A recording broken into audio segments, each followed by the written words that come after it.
evening, Internet. Hello and welcome. It is the second to last day. It's May 30th. And were it not for the 30 days has September, April, May, and November... Wait. April, June. Oh, okay, right. I see. I screwed that up. If it were not for that rhyme, we'd be done tonight, but we got one extra day. It's one of those 31 months. So we're back tomorrow still. But, guys, it's winding down, and that means if you want to have your music like this...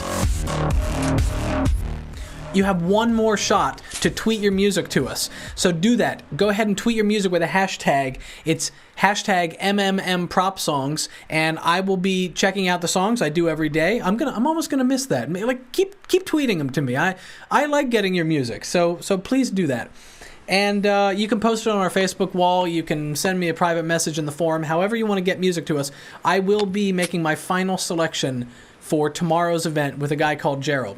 So if you haven't done it yet, now's the time. And if you haven't, I haven't gotten to you yet, I'm sorry. I got a lot of stuff only a finite number of slots and a lot of music to go through, and I'm trying to get everybody. Other than that, if you got a question for Giles tonight, go ahead and throw the word question in the chat so that I see it. And one of you guys spells question a very funny way with a KWE, and I guess you can still do that. But don't all come up with creative spellings for the word question, because then you're just defeating the purpose. There's really no point then. So that's it for me. I'm going to bring on our guest tonight because we got a lot to do. We got a big night and a lot of cool stuff to cover. His name is Giles Reaves. If you're a member of our forums, you'll know him as Selig. And he's the guy who, when you post a question, he posts like a chapter of a book to help explain it to you. And it's always awesome information and super, super well. In fact, it's such good information that we've had him start writing some of our Record You articles. So he's now actually published on our site officially as well. And super, super knowledgeable guy. He's going to show us some really cool stuff involving synths and performance and you name it. We're probably going to cover it tonight. Parallel processing, and we're going to correct the record on the origins of parallel processing. Lots to talk about. Let's go ahead and bring him on. Say hello to the internet. Giles. Hello, internet. Or is it internets? I guess it's internets, right? That's the great legacy of George Bush, is to add the S and the Googles, the internets. The interwebs. The interwebs, yes. All right. Well, so, glad to be here. Either way, whatever this is, I'm happy to be here. So you were coming. You actually corrected me, and it's worth correcting the record. You're coming to us from Salt Lake City. Sunny Salt Lake City. We just got snow up in the mountains last night. For some reason, summer is refusing to bless us here. It's been gray, rainy, long sleeves. I had a hat and a coat yesterday out and about, but yeah, it's not Nashville. Nashville is already well into summer and already hot and humid, and while we're still contemplating going skiing for one more time for the year before the season is done, because there's still snow coming. But that is your background, right? You're a Nashville. You've got a long history in Nashville. I wonder if you can tell us a little bit about your sort of background in the music biz. I spent almost 30 years living in Nashville. I moved there from here after a year of college here. I have a sister that moved here in the 70s into the Utah area, and I just always loved the whole West, and so I'd just been working on trying to find a way to get out here for that time. But after a year of percussion studies, I went to Nashville to learn recording, which was calling me stronger than anything at that time. And was originally intending just to, move through Nashville onto New York or L.A. After I got my basic training. Had a good friend from high school that moved up there, and so I had a connection already. And the school there was had a recording program, so I was very excited. But the recording program was very new. This was 1980, and it wasn't really that in-depth, and I got really discouraged because I felt like I knew more and called the teacher on things on a few occasions. And he was describing the harmonic series as if the first harmonic is 100 decibels, the second harmonic will be 50 decibels, or half the level. And I just kept my mouth shut and went up to him after class and said, I thought decibels were logarithmic, and shouldn't that have been like 100% and 50%? He's like, yeah, but I thought it'd be easier for folks to understand that way. Oh, right, yeah. Oh, we'll just. I thought, no, I'm out of here, and I never completed the classes, and wow. Pretty much didn't go back. Luckily, and I already knew this about myself. I think I would be diagnosed ADD today if I was a kid today, because I just couldn't focus in school and stay involved. And I could, but it was a struggle, and it was no fun at all. And I thought by going to learn something that I really wanted to know, it would change, and then I was disappointed by that. So I committed myself to finding an apprenticeship, and it really was a better way for my brain to work, and I was lucky to get one. And I was doing country records, but they were records, and there were musicians that were awesome, and they were getting great takes the first or second time, and I was just witnessing how the roles were distributed between who could make a comment and who couldn't, and who was, the session musician versus the artist versus the engineer versus the producer, and maybe the songwriter would come by if it was an act that was doing outside material. So it was great to learn that way, by doing and seeing rather than by studying the theory in a book. I think both are important, but I was able to self-teach myself the theory from a book part. But the one thing you can't do is teach yourself experience. So yeah, and then from there I got a full-time job, and about the time I'm thinking, is it time to move on? My brother's living in New York City, and my parents are in the LA area, and I'm visiting them, and I'm not really feeling like either town is calling me. Meanwhile, back in Nashville, I'm meeting all these people doing techno, industrial, rock, punk, indie stuff that would be indie and college band, college rock, like REM. Just about every style of music, and Music City was, if you knew it and knew where to look, living up to its name. So at some point, I just decided I wanted to stay there and be part of trying to make Music City mean something other than Country Music City. And country, the funny that I'm doing this Emmy Lou Harris thing now, because this is as far from what I normally do as probably anything I've ever done in terms of the style of music. But one of the coolest things about Nashville, and my training as a drummer in particular, was pretty wide, so I could handle anything that was thrown at me. And it's been fun to actually go and do a couple of straight-ahead country projects. Like I played on a couple of different albums for a guy named Eric Church. He's just he's more southern rock than country. You worked probably with one of my all-time favorite, I would call her country. She might not be considered straight country, but Patty Griffin. You've worked with Emmy. Yes, that was amazing. You wouldn't believe. Now, Patty taught me one thing, not literally, but because I'm sure she's taught me other things, but literally about music and writing. And just like one time we were doing a project and she came in with this song, and I'm dying to ask her, what year is this song from? When was this written? And somehow managed to do it gracefully to find out that it was her song. And it just sounded like a standard, song that has been around, for 50 years or something. So it's great to be able to work with somebody who actually has that quality of material. But the first thing we did for her was her first record was acoustic guitar and vocals, because the production didn't go well in the studio. And so they just released her demos, more or less. But then they wanted to add some instruments to a few tracks, and so we were called in to do that. And then the guy who produced it later produced her second record, Flaming Red. And then, there's a whole bunch of friends that have played with her on and off through the years now from that same initial meeting. And it must have been right when she moved to Nashville, too. So we just in right place, right time, sure. Did you say, I'm sorry, you said you played on Flaming Red, or you... I played a lot on the demos for Flaming Red, and all my drums were replaced by Kenny Ernoff, sadly. I was really like, and that was a Mercury Records executive, deal. But all the keyboard work and stuff I did, and I did a lot of technical stuff. I did all the transfers from the 1680 demos, that Roland unit that Jay, the producer, had recorded a lot of the demos on. A lot of her vocals came from that. Oh, really? And then did a tiny bit, I hope she wouldn't mind me saying this, a tiny bit of auto-tuning. And when we're talking with Patty, it's like, that third note on that fourth song might be a little sharp. Okay, let's look at it. Okay, we could probably bring that down a bit. And that's it.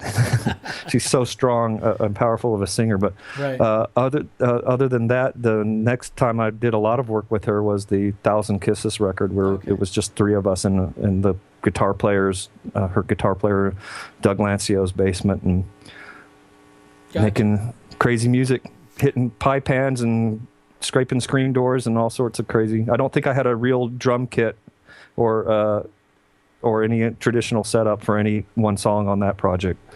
Well, so I wanted to have you show us, if you could tonight. You've got a setup right now. You're working, you recorded with, and you're doing some touring with Emmy Lou Harris, or some at least some TV appearances with Emmy Lou Harris. I know you've done national TV, Today Show, David Letterman, and I've heard it described that you and your partner are playing in what you call a 2-man 5-piece band. Is that correct?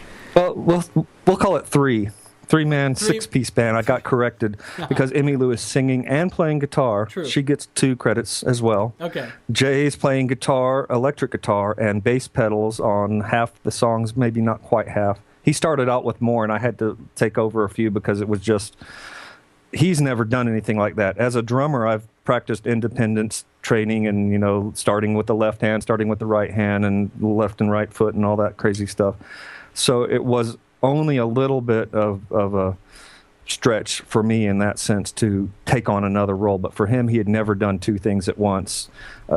So besides singing and playing guitar, so maybe that helped him a little bit. But it's, he's got a pedal board too that he's used to, looping and stuff like that. So he's got enough background that didn't seem to bother him. But we had some moments of are we sure we can't let's just get a bass player, please, both of us. One week it was him, the next week it was me, and we talked each other down each time. But it was touch and go. I started in January with trying to figure out the setup because it was originally conceived that we would do it like we did the video for the record. We did 6 songs on a video where we had all the real instruments that we used, the vibes, the Fender Rhodes, and different percussion and stuff all spread out.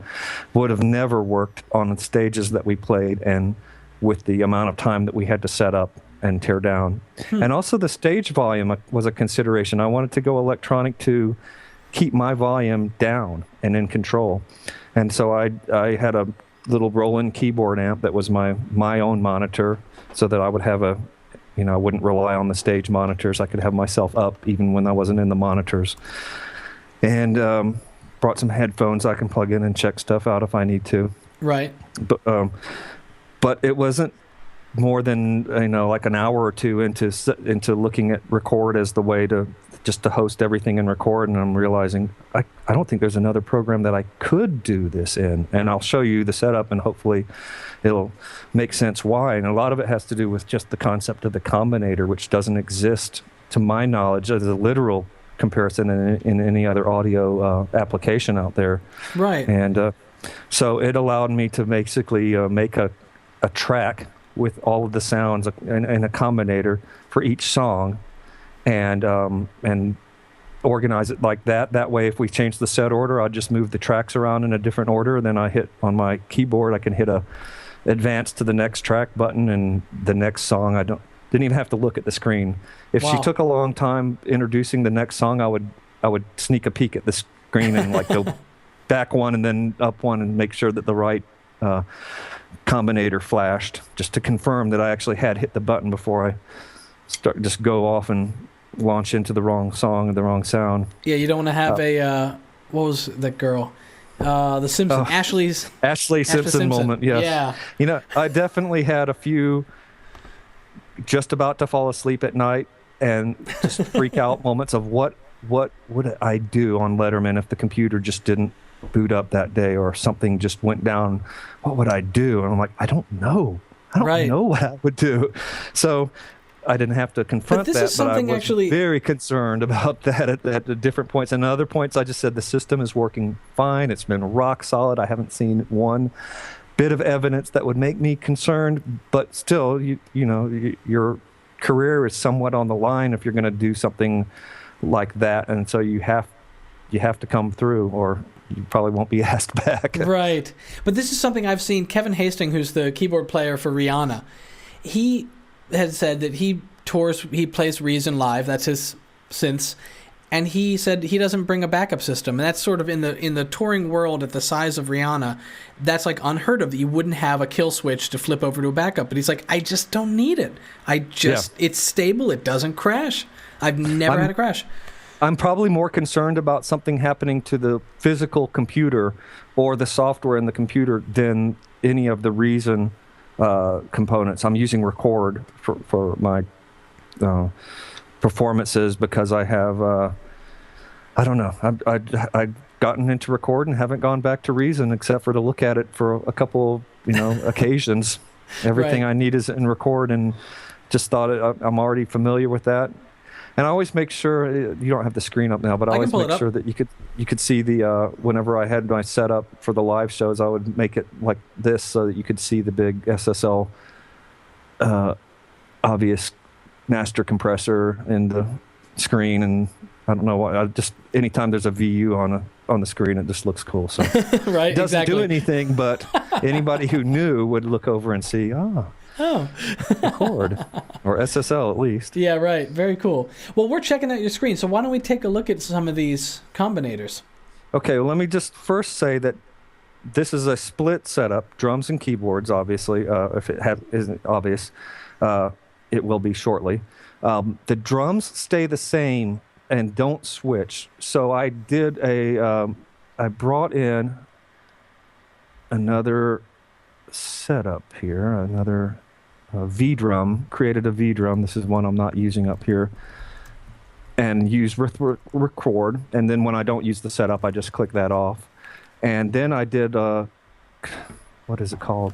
It's been so long. Surface locking, to lock the V drums to this combinator, the vintage kit from the Reason drum kits. This is the Meg kit, filed down a little, taking the stuff out I didn't need just to keep it smaller. And what I did find, which was surprising, I started to map controls to the front of the combinator and consider what all I was going to need to pull off all the different settings, and came up with the fact that I have two sliders, the bass drum decay and the snare decay. And then the big drum is a third drum. And that's all I really needed. I had if I was in a big room that was boomy, I'd use a short decay. And if I got into a bigger room, I'd crank it up. Most of the time they started about halfway. And then on some songs, I'd use a So filter on the you're kit. essentially saying that you're sort of compensating for the room. The smaller the room gets, the bigger your decay becomes. Yeah, it just, of all the different parameters that I'd put up there originally to control, that was the one that seemed to be the most useful and that I could play with. Some songs I would bring them down a little for a tighter, smaller sound, and other bigger songs I'd just crank them up from wherever my starting point was. And it turned out to be an interesting little handy thing. And then on some songs I would switch to just a hand drum kind of sound. And that would also could be dampened down. I actually used it that way on a couple songs, and then bigger on other songs. And then the tambourine mute is on the hi-hat pedal. So it's just left foot is doing the pedal now. And that just adds a tambourine, and then tambourine delay. I don't know. That ended up being a nice little subtle thing to have on there, and I had one more knob, so I put that on there. So between all these knobs, I would switch to between the snare and the big drum, and on one song I used the two. And actually that song would have had the filter and the big kick. And reach up there at the right time and turn on the next little button. And then the other buttons are just taking me through the songs, which you can see scrolling down and then back up through each of the songs in order. So this was the song we did on the Letterman show. There we go. And it's... I have to bring this... I used the buffer at the lowest setting for this, but I've got other things running now. When it was only record, it did perfect at that. So there's bass and drums. So you're playing. Yeah. Can you switch us over to actually do camera 2, and we'll get a good view on how you kind of got these things nestled in there. See if you got camera 2. I do. Okay, so the snare drum sits just as a normal snare drum would, with the pedals on either side. I can pan down with a jerky cam and see the pedals, but trust me, it's a hi-hat pedal and a bass drum pedal. And then I tried a bunch of different setups. I thought I'd be playing keys with my left hand, which I'm perfectly able to do, but it didn't feel right on the drums of all things. And also thought I'd be playing traditional grip, which I've done most of my life, but match grip, but I started traditional grip, which is the left-hand grip, like that. And I haven't played this for years, and all of a sudden it was the perfect thing for this project. And I don't, you don't ask questions when you're on a deadline. It's like, this works, okay, this works, let's go. What's the next hurdle? Because there were just one after, every new song presented a hurdle. This one presented, how do I play keyboards on the bridge and keep the bass and the drums going? So what I do is I have the bass mapped, okay, an octave, and then it goes up. And then when it gets to the G key, which is the root of the bridge, it layers with a keyboard, except for just on the first note of the triad is both. And then the same thing for the next chord. So my thumb is playing the bass, and it's the same note as down an octave. So when I go up an octave, I'm playing the same bass note. So octaves are not pitch now. Octaves are sounds and different combinations of sounds. Interesting. And I've done a lot of live setups that had to be that way in the past. It's really cool to see, because it's like you're essentially using the combinator to do these keyboard splits, but we all tend to think of splits as from here below is one sound, from here above is another. An either or instead of a bit of an overlap. Exactly. Yeah, and I'll play it in context so you'll see how it goes.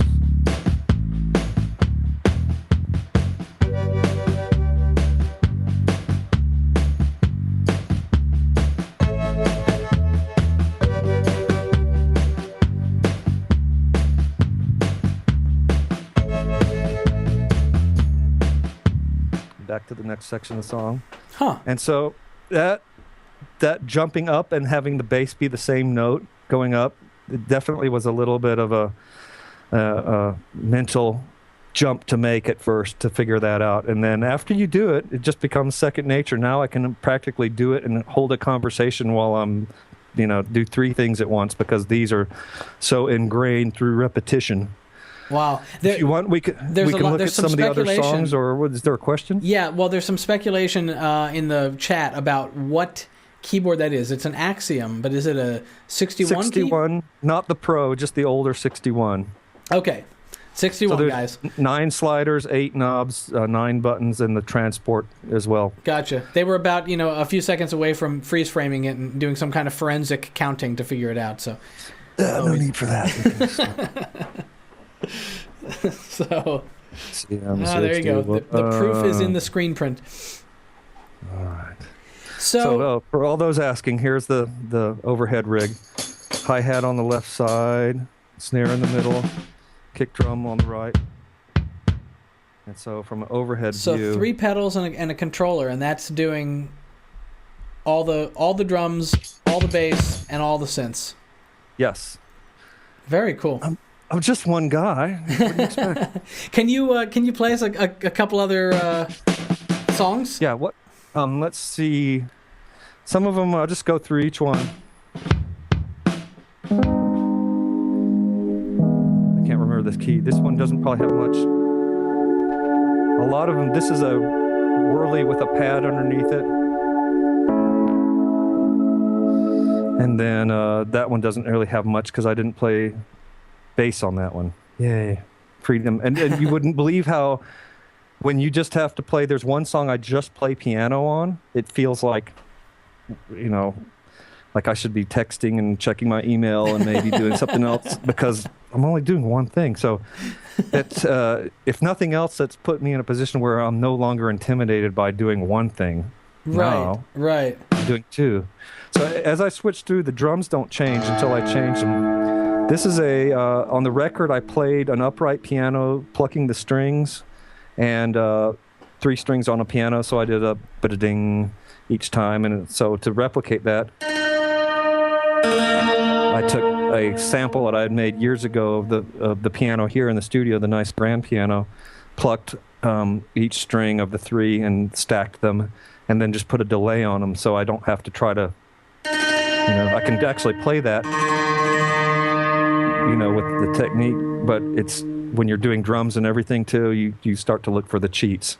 So that one looks like that actually starts.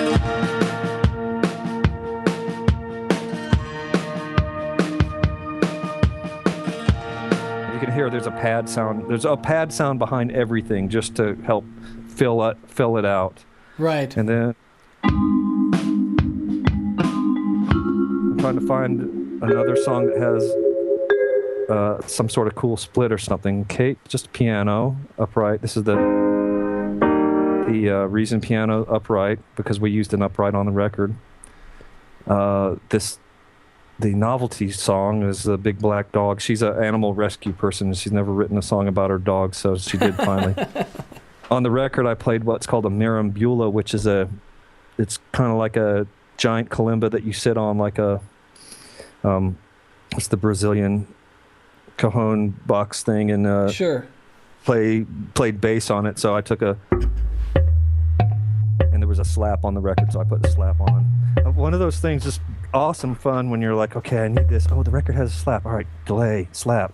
There's the amount. Okay, now then save it in the combi and move on and never have to think of it again. It just comes up automatically. Nice. This is just a kalimba sound. I think one of my samples that I took just down to play the bass. Let's see if there was something. Oh yeah, this is just as I play a high line up in the song and it has that little echo thing come in. Nothing quite as interesting. Okay, this one you can watch because this was more interesting. I'm playing with my hands. The 6/8 song. Actually, it's an A. Gotta look at the notes. So, if you can see, I'm hoping you can see, the bass notes ring out on their own.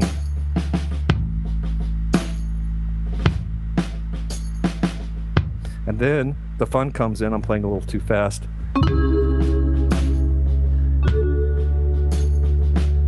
The keys on the right are doing the same thing. They're staying in without a sustained pedal.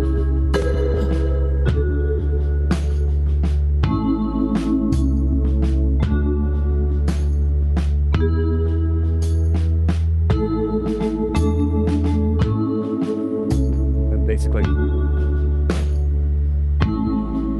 So that was one of the tricks I came up with, was first make the bass mono and make the release time long. Interesting. So that the next note cuts off the previous one. Oh, okay. So it's essentially one note polyphony. Yes, monophonic, and then the keys are not monophonic. that way, so they're a little bit more dangerous. I call them musical landmines because if you hit that and you mean to hit that, they're both gonna play. You're committed. They ring out. If you hit them, they ring out. So it really was a super. I felt more like an athlete than I've ever felt on any musical endeavor before. Working out all these little intricate things and having to be really precise about what I hit. There's an interesting question actually coming in from the forums. Ed for TV, who you'll know from the forums, intimately, has asked if the New York Union actually came after you at all. Was on my ass? Yeah. No, but we did get in trouble when I wasn't there. They were setting up the Today Show, and the guy went over to start setting up the stand, and the guy was like, "No, don't touch that. That's my job." But nobody raised a fuss that you're taking away drummer and bass and keyboard jobs. It's really that I think has pretty much died back in the 90s when all the synthesizer players, which I was one, and the only reason I'm not fully in the union right now is because I don't live in Nashville anymore. Mm-hmm. But I've been in the union all my life. Starting with my first record deal, which I think required it, but I have no real problems with them, but I don't always agree with them at the same time. But it hasn't come up. Let's just put it that way. And it may be because I'm not an active member, and maybe because nobody cares, or that may be just not an argument anymore. Right. It used to be your string players are being put out of work with the sample libraries, and I don't know. I always wanted real string players. I always thought the sample libraries were just placeholders, and I've been lucky to be able to have real string players when needed. Even out here in Utah, they have an amazing symphony here. And between the University of Utah and BYU have big music programs. There are some amazing string players here. There's a lot of trailer work done here for movie trailers as well, and other audio production stuff that employs a lot of the string players. And LA producers have from time to time come here to cut their scores because of the location and the talent. Right. So, yeah, real strings. I never wanted to put anybody out of work because I wanted those guys on my session. So if I could afford them. Totally. Another question from Riho coming in on the forums is, what trigger module are you using for the drum pads? I don't know if you... Oh, by the way, Ed, they didn't cover up my logos. They had a chance. They covered up a logo on the keyboard stand and didn't touch the propeller heads on the front or the record on top. So I was shocked. I was waiting. Ed reminded me that video guys will cover up all your logos, and they usually do. And at the Letterman show or the Today show, they didn't dare touch my stuff, I guess. Well, that's nice. I'm the crazy guy who's playing two instruments at once. Who knows what I'll do? Don't get too close. Don't want to mess with me. Okay, the brain is the Roland V-Drum TD10, what am I looking at? TD10, yes. I wanted to make sure. It's not the latest, greatest, but it works perfect. I had a lot of different setups. I had an Octapad, and I was going to run the kick and snare and hi-hat pedals through the Octapad because there's 6 more trigger inputs, but they were not at all responding like they do through this brain. And all I'm doing is going into the brain with 3 lines, kick, hi-hat, snare, trigger inputs, and then MIDI out of that into the Axiom, and then on into record from there. So I'm not using any of the sounds in the V-Drum, but their triggering is just amazing. I mean, you can do pressed rolls. You couldn't even do that. And they're a little bit shaky. I'll blame it on the pads, since I haven't done a pressed roll for a few years. But the triggering was a piece of cake, and I didn't mind having to lug this little extra box around because of how much it made it work. They sound great. They sound really very sort of acoustic and responsive. That's great. Yeah, and there was never a point where anybody in the organization for Emmy Lou said, oh, these kind of sound fake or anything. In fact, the producer was like, are those the samples of your drums that you made? I'm like, no, mine sucked. I couldn't use them. I tried to sample my vintage Gretsch kit that I used on the record, and I just didn't have the time to get it multi-sampled right and everything. And the first thing I fell in love about with the Reason drum kits was the vintage mono bonus thing that you download after you buy the product. And I spent more time on the first few weeks with that because this is the sound I like. Interesting. Now, I still use the others equally, probably, but I think maybe people haven't even checked out the vintage mono. I was going to say people may not know that. You can still pan them. It's not like they're just not. It's not the full stereo mics for the overheads. I'm not sure where the difference is. But this is for people that don't know. This is if you own Reason drum kits, you have access to a bonus set of sounds. It's a mono. It's essentially the vintage way that drums were recorded. So you put up one mic overhead and capture it all, and it creates that instantly vintage sound. And it's awesome, and it fit perfectly for this project to the point where nobody ever said anything except for saying, "Wow, are those samples of your drums that we used on the record?" That's great. And I went through the kits. I've always liked the Meg kit for one of my favorites of the whole set, but I went through them all and came back to that one for this particular project as well. Gotcha. The only thing I did is there was every once in a while I'd hit a snare and hear a boxy hollow sound. It was really easy to fix. You just go in and have the note follow the zone selection, follow MIDI input, whatever the command is in the NNXT, so you can see which sample is actually being triggered when you cycle through them and hit the one that you're not liking, and then just delete that and change the velocity ranges if need be. Gotcha. Uh-huh. And that was about the only tweaking. And then I took out some of the toms and cymbals. And that was another thing I forgot to show you, that on the kit, the rim is the hi-hat and the pad is the snare. Oh, that's Instead really of clever. A cross stick, that's how I could bring in the tambourine on every other snare and still have one hand free. Wow. And so that was like, oh, that's one less pad I need right there. Yeah, totally. And sometimes I'm turning off the tambourine and, you know, keeping time with the hi-hat if I'm doing something like that. We have camera 2 is frozen up on us, Giles, so we probably should switch back to camera 1 or just refresh it or something. Let's go to camera 1 and let's show the screen real quick. Cool. And I'll show you what's going on inside the each of these modules. We'll pick a couple of them. Let me know when you're up. I'm on it. Yep. Okay, so this is the drums. The delay here is the delay for the hi-hat. The big drum is big drum from the Reason library. I don't even know what it is. I just heard it and said, that works. The reverb is a very subtle amount of reverb on the drum kit overall.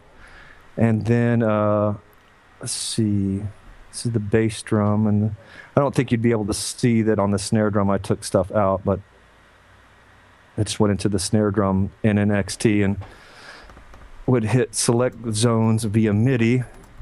And then you could see, you know, when it's randomly going through which one. And then if you heard one that you didn't like, oh, let's take that one out. And that made it very easy to go through and further tweak the dynamics. I mean, I did go in and spend a lot of time. The filter on the kick, I think, was just built into the... did I do... I can't remember how I did the filter on the kick now. I thought I added just a little filter module, but maybe I actually just did it in the NXT. Then let's look at the one we were just looking at, the first one we were listening to, 6 White Cadillacs, where I'm playing the keyboards up top. Let's go back to that one. Okay, so the bass, there's a bass and there's a bass copy. The bass covers up to right here. Okay, this is all bass. Then the bass copy is those 3 notes where the overlap is, and then the vibes copy down here is the vibes, and then the omnichord. I don't know if anybody knows what an omnichord is. It was used on the record, and I managed to figure out that an omnichord is just 3 octaves of square waves, and that's what the second layer sound is, which I can solo here.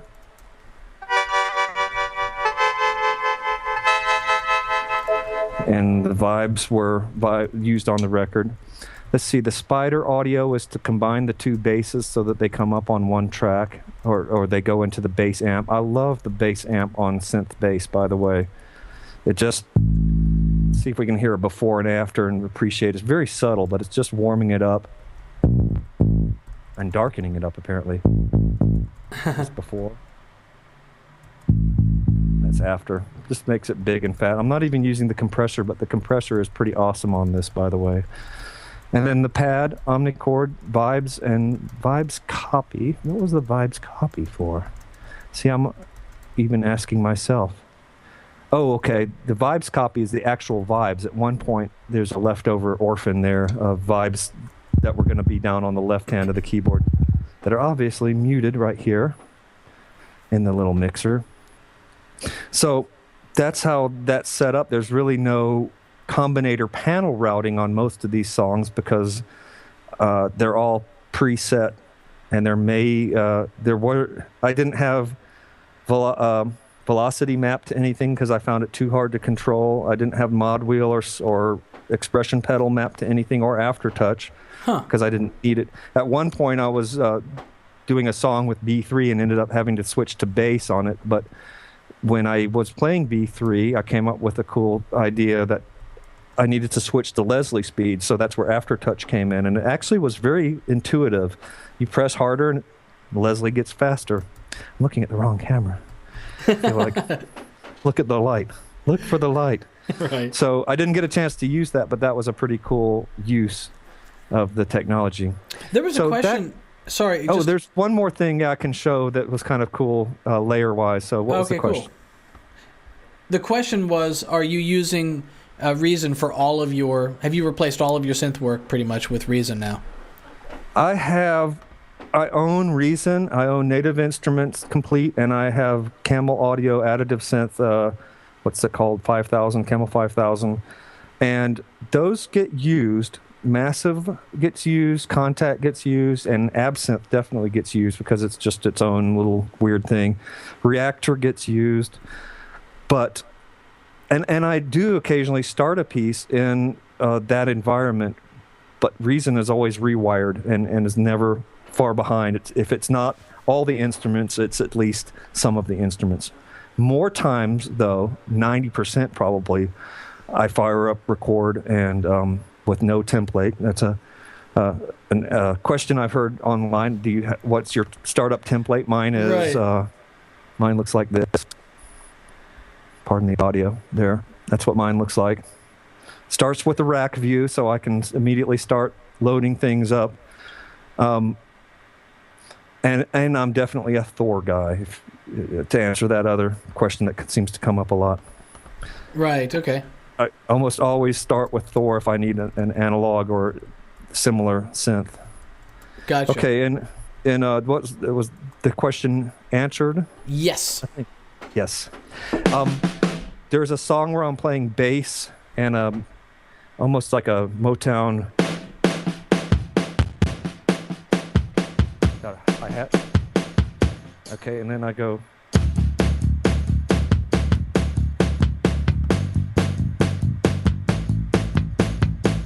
Not playing the bass line right, but the layer here is the bass and hi-hat are together. Because I'm playing, and I don't have a way to move to the hi-hat on this song and keep the snare drum going. So I put it on the bass. And the bass line is mostly 16ths in the song, and where sometimes I break it up a little, but it just sounds like the hi-hat pattern is being broken up a little. Huh. Another example of a like, I don't know how I'm going to do this. How am I going to do this? Oh, why not just put the hi-hat on the bass? At first, it seems like, will that work? And then, yeah, why not? Sure, that'll work. Right. So you just have to practice with it and figure out what works, what little things you can do and what you can't. And this was pretty much a fairly well-organized set. So there weren't a lot of changes going on or chances to stretch out and jam, which is something I still can't say I can do on this setup because it still requires too much mental focus to let go and just think, oh, the bass should go here while the drums go here. Right. Still can't quite do that. I can almost do it. I need to spend some more time. I haven't had this set up like this since I got back a month ago.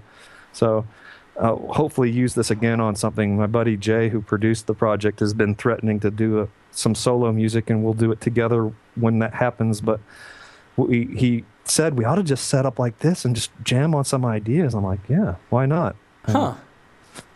It'll be interesting great way to see, because you have every option available. If you want to try a bass line or a keyboard part or a drum beat or suggest something, you don't even have to say wait a second. You just start playing it. Right. Very cool. Well, there's some other stuff I wanted us to get to tonight. Yeah, let's move on from this. Let's take a look at some stuff. Where do you want to head next? And maybe we'll ask where the ask where where the possibilities are. So here's what we got up on our agenda, guys. So Giles has come up with a super clever way to do additive synthesis in Reason, and he thought he could show you that. What else we got? Parallel processing using combinators rather than mixed channels. He made a combinator that sort of emulates in the same way that the Heat plugin is emulating sort of the tape distortion. He made a combinator that does that as well. He could show you that. And Oh gosh, what a million other things probably too. So put in your votes. We'll see where we go first. I'm gonna load up the Voco synth. Is that the additive synth or the? Yeah, because we can go through this pretty quick. That sounds great. This is while people submit their ideas. This is I've been playing with additive synth. I'm not a huge additive synth guy, like, ooh, it's the coolest thing ever. But I kept feeling like there must be a way to control all this stuff. I should load up my original songs because they were. Do we have just pretty out of hand? Do we have another volume? What am I saying? Another input that's open in record now, because it sounds like we're getting like a chorus effect on your voice. I actually got nothing. Oh, maybe so. Yeah, maybe so. Let me look at this. I wonder if I had set that an open mic on that song accidentally. Wait, there's a window for preferences? You could do that? Thought you had to close that thing. Okay. Yeah, it's the live mic. There we go. Gone. Cool. That was me practicing. Okay, let's go back in history. This is a thing I did where I was trying to figure out different techniques.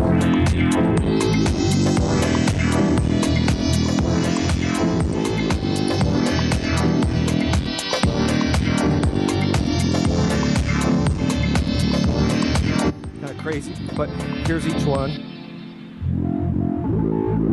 which is the coolest one, I think.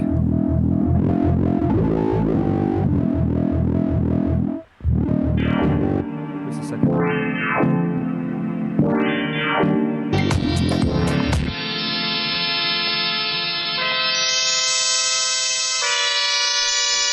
Okay, the thing was, each of these only could do that one thing.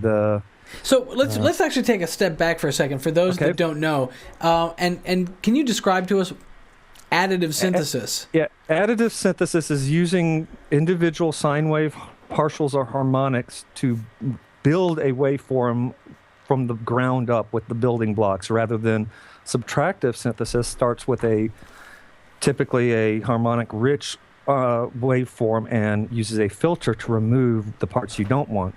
So we all know the subtractive synthesis from devices in Reason, like Subtractor. Yes. That would be a classic subtractive synth, but there is no additive synth in Reason. Nope, there is not. And if there is, one day I will be probably happy, because it does do things that can't be done any other way, and maybe they'll take a unique approach that other people haven't. So what you start with first is a bunch of sine waves, and in this first example, I used 3 per Thor, which is, I went back to that later, and for some reason, one of the other versions has 1 per Thor, so I can't even remember. I would just go through one and then immediately think, oh, or I could do it this way. So this one, the first one here, let's see.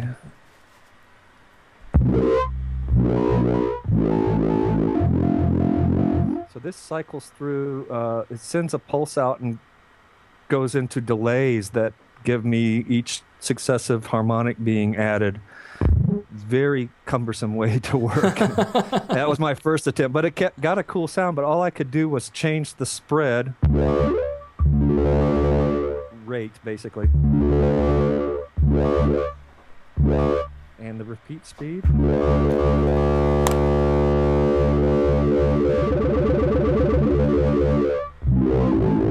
But it always sweeps up, and it always sweeps. So it was like, there's got to be a way. I was wondering where that came from. That's my hi-hat pedal. Awesome. Like, I didn't touch that. So that was the first one, and then the second one. Let's see, what did we do here? It's quick history. Okay, here's 12 harmonics, and I used is this the one I did? Yeah, each one, the 12th harmonic is the 12th step on the step sequencer. So they sound like this. And you can see the lights lighting up. So each key just triggers the step sequencer to run, and then the 11th Thor harmonic would have button 11 lit. So they would all trigger one after the other. Huh. So that basically does, again, there wasn't much I could do there. Speed. this direction. Oop, come on. There we go. Up, down, up and down. Basically the step sequencers patterns. And again, that one pretty much, there it is. That was it. And then this one, I'm not even sure. I'm not even hearing it. What did I use here? A bunch of Thors and a bunch of matrices to try to create the sound, and I'm not even hearing this one. What happened? But this is great because this is going to a larger point that you and I were discussing before we were on the air, and that is something that you noticed from your studio days, that there's never one way to do anything. Oh, there's always another way to do something. Yeah. Yeah. And there's either, and what I experienced was working in a professional studio, you would see an engineer a day, a week, or maybe every month a new project would come through, and after a while you would see a lot of different techniques used, but a lot of them ended up taking you to the same or similar place. And I realized, well, there's all these options. You get differences with the different techniques, but I was intrigued as much with the differences as with the similarities, and how somebody could end up creating a similar emotional impact. Like this part of the song needs to build, needs to create tension, or needs to get more intense here. Well, there's a bunch of different ways to do that, and all of them can work to one degree or another. So when I share with people, I take the approach of, don't necessarily do this, just look at this as one more way of doing it. If you ask me 6 months from now what my starting template is, it could be very different. I don't tend to do the same thing every time, but one of my patterns is I don't use a lot of templates. I always let myself build it while I'm thinking. There's something about like patching stuff in while you're kind of mulling over the thing. I think came from my analog synthesizer days. I had a wonderful class in college where I got to spend, a full semester on the big Moog modular and learn all about that. And something about as you're patching stuff in and thinking it through, it's like it's part of the process for me. So I enjoy the setup. And so that's why I think I start with blanks a lot. But when templates can come in handy, if you're mixing a project 10 songs and you do the first one, then you'll want to use a lot of the same settings for the next one. And I also tend to make very crude, like a male vocal de-esser setup or a female vocal de-esser, so I can just call it up and have a few things done, but I always change it. So when I've gone off on people before about presets, no, don't use presets. I don't mean don't use them. I mean don't use other people's presets and expect them to work for you. Right. When you make a preset for yourself, you know what it's supposed to do, and you know when you're going to stick with it or deviate from it because it's your preset. So I use presets. I typically don't find, especially with compressors and EQs, that factory presets do anything other than maybe if it's a complicated setup, they get a lot of the drudgery work out of the way.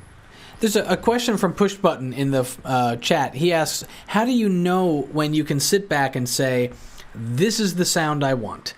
He says that he just tweaks until he overcooks it. Well, it depends on if you're making a sound or if you're making a song. A lot of times when I'm making a song, the next idea interrupts the process that I have to move on or risk getting mired in the process of tweaking. Early on, I discovered that I found myself getting a demo together of a track, had some great chords ideas and worked something out, and then I said, I need a beat here. And then 30 minutes later, I'm still looking for the perfect snare drum, and I just stopped myself. I'm like, what are you doing? The snare drum doesn't matter. And let's get back to the song. And so I said, okay, wait a minute. What was the song? And I had totally lost it. So this is something that has come up.